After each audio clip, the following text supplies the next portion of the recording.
Look at that. Juicy, crispy, light and fluffy. I'm gonna show you how to make tonkatsu 2 ways, 2 different cuts with 1 secret ingredient. This is the best tonkatsu. So whether you want like a classic tonkatsu with pork loin, which is a little bit leaner, or you want to go for a really larger than life tonkatsu made from pork shoulder that's super fatty and juicy, we're going to show you 2 approaches to the best tonkatsu. Our secret ingredient isn't quite actually a secret. What makes tonkatsu super special is the use of nama panko. Here we're using shokupan, Japanese milk bread, because of how tender, how fluffy it is, how sweet at the same time. That's what's going to lend to this fresh, airy, crispy texture. So though you might be used to seeing this with store-bought panko, this is going to deliver so much more texture, so much layers of breading on top of the meat and stuff. So it's better texture. It's going to be even better than using dried panko. So if you're not able to find this, you can use store-bought white bread. But at the end of the day, nama panko is how classic tonkatsu is made, and that's our secret ingredient that's going to make this really special, even if you're making the ultimate or the classic done right. I'm gonna show you how to make it. Let's get into it. So first thing, we're gonna remove the crust. Why? Because it's gonna help make sure that all of our nama panko is very tender and consistent. From here, we're just gonna cut this down into planks that will fit nicely into our food processor. Lastly, I'm gonna cut these in half, just because it's gonna fit into my bag nicely for freezing. All that's really important here is you just wanna make sure it's sealed up really well. Time to start flaking, shaving, making our nama panko. Our bread is completely frozen. You can see it's like rock hard now. It's a lot easier to work with and shave. You know, before it was in there, it's just super tender and fluffy. This is gonna really mash up your panko. Frozen is gonna shave really light and fluffy. We're using a special attachment. I call it a mandolin attachment. It's actually called a slicer attachment. What I like about this is you can adjust the setting thickness that you want. We're setting it to a 1/16 of an inch. This is gonna give us really nice shavings of the bread. I'm gonna spread this out on a half sheet pan. This is exactly what you're looking for here. This is not like how you've seen panko before. So it's super tender in this state. Through moving around, every time you touch it, these beautiful lacy slices of fresh bread will break apart. So we kind of want to preserve that. So while it's still cold like this, while all the moisture is still trapped in there, we're gonna bag it up. I like to have a damp towel. We're gonna pop it in here. This is gonna add a little extra moisture, just a little bit. So as of right now, this nama panko is ready to go, ready to fry up. The longer you hold on to it, the texture and quality of it will deteriorate. So best use this fresh, store in the fridge or freezer for 3 to 5 months. So there isn't one specific cut always used for tonkatsu. In shops, you can select the pig, the farm, the part of the pig it comes from. There's like a whole tasting that happens with all different parts. So let's talk about 2 cuts here. The pork loin, it's leaner. It's a really nice shape for pounding and having a beautifully sized cutlet. So it'll be super juicy, but it'll be a little bit more on the leaner side. Over here, the ultimate is pork collar. The pork collar itself comes from the neck end of the shoulder. To me, this is like the best cut on a pig if you're looking for something to be super tender, super juicy, very rich and fatty. So this is a great cut that we're gonna be tenderizing through time and temperature and sous vide. So tenderization is a little bit different. We're gonna be tenderizing the loin by pounding it out, and then we're gonna be tenderizing the collar by sous vide. From there, they're gonna be processed and they're gonna kind of converge back for the same breading process and frying with just slight variations that I'll run through. But from here, we're gonna take the classic and pound it out and get it ready for frying. All right, so we got our station set up here. We got our 4 boneless 1-inch cut pork chops. We got our scale that's gonna help us out with scaling our salt. And here we have a Ziploc bag. Starting off on each of the sides of the bag, trim it away. So now that our bag's ready, we're gonna set that aside. I like to score the top of the pork chops about 2 inches apart. I just like to cut through that cap, because otherwise, if you don't cut those, this whole thing might curl up in the fryer. But here, they're nicely separated apart. It'll help it fry real flat. So at this point, if you purchased your pork chops in a package at the grocery store, you probably have the weight of them written on the package. So you might know the starting weight of these, but if you don't, I like to just record that weight before I get too far into the pounding. That weight is gonna help us know the exact amount of salt we're gonna use. We use 1% salt to the total weight of pork. We're gonna measure out 1% salt. But for pounding it, open up your Ziploc here, grab one of your chops, place it down in the middle, close it up. These are 1-inch chops. We're trying to pound it out to a 1/2 inch. So you can grab a ruler if you want, but here, just trying to dial in our thickness. We're looking for just about a 1/2 inch. So you might have some spots like I'm seeing over here on the fat. It's a little high. All you have to do, pounded that out a little thinner, just about a 1/2 inch. Now we have our beautiful looking thin 1/2 inch pork chop. Rinse and repeat. So from here, the salt. So dry brining's nice is because we're gonna season it and we're gonna allow it to sit in the fridge for 1 hour and come back to it later. For the pork shoulder, with how tough this cut is, sous vide is gonna be how we're gonna tenderize it. Take your tray, your plate with your pork, put it on your scale, tear it to 0, pop this into your heavy duty bag, Ziploc freezer bag. That tells me the weight of the pork, and then I just need to measure out a 0.5% salt to the weight of the pork.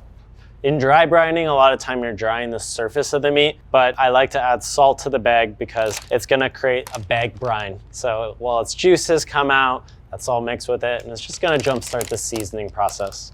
All right, so instead of pounding it, tenderizing it, we're using sous vide, time and temperature to make this super succulent and juicy. It's 3 temperature options. 60, my favorite for steaky yet tender. More tender, 65. Going all the way up to 70. 70s for converging on braisy. So 3 options. All these cook for 16 hours. Choose the one that works for you, but 60C's my go-to. After 16 hours of cooking, this wild cut of pork is looking even gnarlier now. This is just the process of it tenderizing. All that collagen is converted to gelatin, and it is very tender now. It's gonna cut up beautifully to steak. So chill it.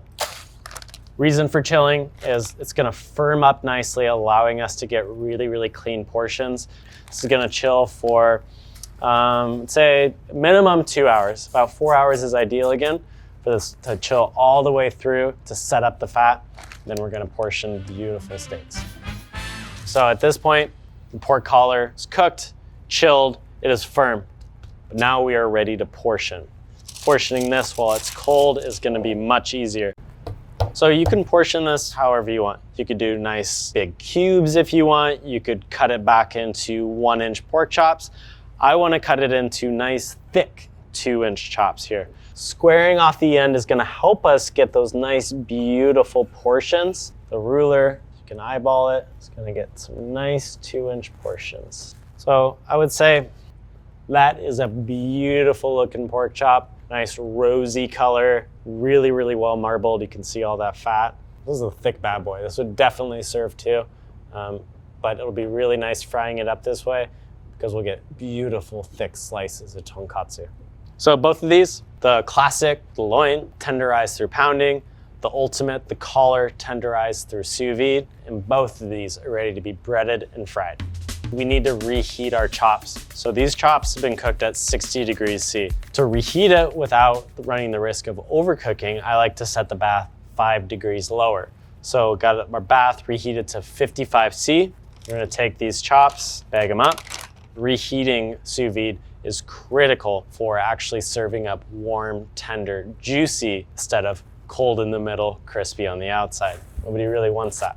There we go, pop it in.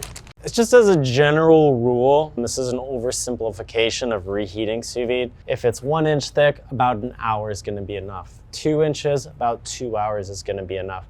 Because we're not trying to hit an exact core temperature of 55 degrees, we're just trying to get these warm again. That applies for about 2 inches. Once you go beyond that, it's a whole nother can of worms.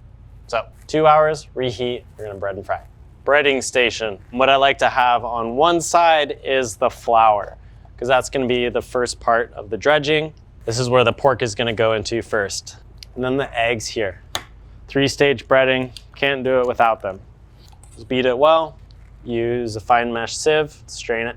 Then we have our nama panko. And last, just a rack set up on a tray. That way when it comes out being all nice and crispy, it's elevated still, allowing that fat to drain. In tonkatsu shops, a big part of the process is frying, obviously. They're using these giant vats, and those are also designed in a way where there's screens on it. There's a lot of really delicate breadcrumbs on the bottom side. You don't want to compress those down. You want to give them room to be really crispy and lacy still. At home, I like to emulate a restaurant style setup using a trivet, a small steam insert, make sure it's free of water. Just take it and plop it in. So we are ready to bread and fry our pork collards. So we're just gonna transfer them to a paper towel to pat dry. Make a little bed with your nama panko for the pork. We're gonna go right into the flour. The flour I like to use for this is 00 Caputo flour. This fine grind of flour is gonna really adhere to the surface of the pork well. Be a nice, really fine finish coating on it. Hold it for about 5 seconds. Boom, right into the nama panko. Pack it on. Again, think of it like snow. You're packing a snowball here. And we're just gonna gently lower it in parallel with the oil. Set your timer, 90 seconds. Difference in frying this time around is gonna be a shorter fry. It's just about the crust here. It's not about cooking the meat. So our temperature has been raised a little bit. It's gonna eat really nice. Oh, there we go. That is looking beautiful. Still warm inside. Temperature hasn't actually risen internally in this pork chop, just below the surface. So we fried just the outside. It's looking great. I'm gonna fry some classic tonkatsu. From here, we're gonna move it into the flour first. Give it a flip.